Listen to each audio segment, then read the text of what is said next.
Yan, good morning for today's video, guys. Cyrus, makakuha tayo ng, nag-hire tayo ng magdadamo.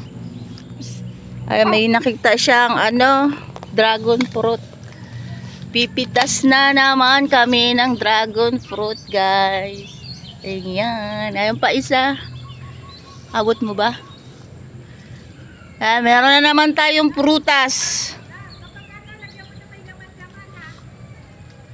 Prutas, guys, dragon fruit. Wala, ang sukal. Abot ba? Ang sukal ng aming paligid. Ha? Ang lat? Oo. Dalawa. May isa pa ba? May isa pa din. Ayun. Pwede na ba yan? Oo. Tira ng bagyo, guys. Sayang na dami itong bunga niya eh. Ang dami, nawala. Natunaw sa ulan. Ayan. Oh. Ang ganda ng panahon, no? Sa wakas, uminit na rin. Pagpatuyo na sila. Ayan. Sana wala ng bagyo. Yun yung na-hire ko na taga-damo. Ayusin mo lang yung pagdamo mo dyan, ha? Ay, bata.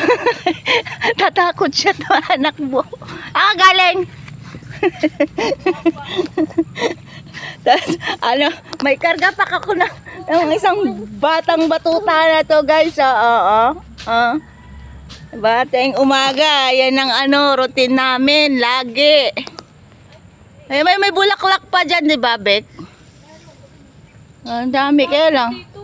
Kaya matutunaw din yan sa ulan, pagsigi ang ulan. Sayang, ang dami pa naman bunga niyan. No? Yan, tatatlo na lang tuloy.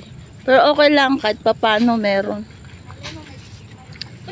Tingnan nyo, guys, oh. Meron tayong luyang dilaw. Ayan. Gamot din yan, guys. Luyang dilaw. Kailangan na natin magpahawan. Napakasukal ng natin. Yun lang, guys. Thank you for watching.